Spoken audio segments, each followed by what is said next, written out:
Alright, so picture this. You're lying in bed at 3 a.m., and your brain decides to replay that conversation from 3 days ago. You know the one, where you said something totally normal, but now your mind is convinced everyone thinks you're an idiot.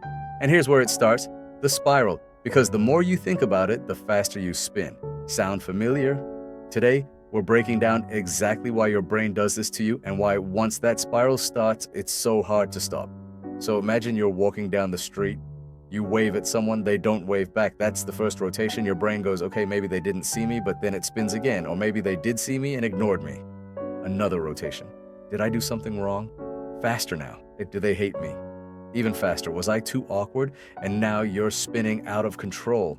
Scientists call this a feedback loop, but let's be real. It's a spiral, and your brain has no emergency brake. Here's what's actually happening. Your brain picks up on something small, like that person not waving back. It sees it as a threat, not physical but social, because evolutionarily, rejection meant death. So your brain starts spinning, scanning your memory, looking for patterns, trying to predict what's next, and every single rotation makes the anxiety worse. You think about it, which makes you more anxious, which makes you think about it more, and the spiral tightens. You're going down, down, down, faster and faster. That's feedback without friction. There's nothing to slow the spin. Researchers at Harvard found that when people overthink, their problem-solving brain areas just keep spinning, but they're not solving anything. They're stuck in the spiral, like water going down a drain that the more it spins, the faster it goes, pulling everything with it, and your brain can't tell the difference between a real threat and one you imagined. To your nervous system, you're in free fall. There's also this thing called the Zeigarnik effect. Your brain hates loose ends, so when something's unresolved, it keeps spinning around it, trying to close the loop. But here's the trap. Every time you circle back to that thought, the spiral gets tighter. That person didn't see you?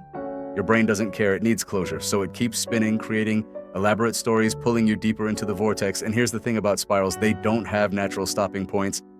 In healthy thinking, there's resistance. You think, evaluate, move on. But in a spiral, one thought immediately triggers the next, and you're spinning faster and faster. It's like a tornado. Once it forms, it feeds on itself. The energy just builds. Dr. Susan Nolan-Hoeksema found that people who get caught in these spirals are way more likely to develop anxiety and depression because the spiral doesn't just affect your thoughts, it affects your body. Cortisol spikes, heart rate increases, you're physically spinning out. And the cruel irony? The more you try to stop the spiral, the more you think about the spiral, which just makes you spin faster. So how do you break out? You need to add friction, slow the spin. One way is cognitive diffusion. Step outside the spiral and observe it. Instead of everyone thinks I'm stupid, I'd say I'm having the thought that everyone thinks I'm stupid. That tiny shift, it's like grabbing onto something solid while you're spinning. Suddenly you have leverage. The spiral starts to slow.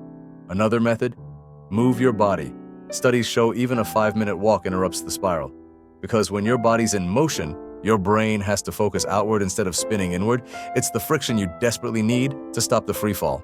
Look, your brain isn't trying to torture you, it's just stuck in a pattern, a spiral of feedback with nothing to slow it down. But now that you understand how it works, you can recognize when it starts, that first rotation, and you can add friction before you're too deep. So next time you catch yourself spiraling, remember, it's just momentum, and you have the power to slow it down. If this helped you see the spiral for what it is, smash that like button and subscribe, because we're diving deeper into how your mind really works. See you in the next one.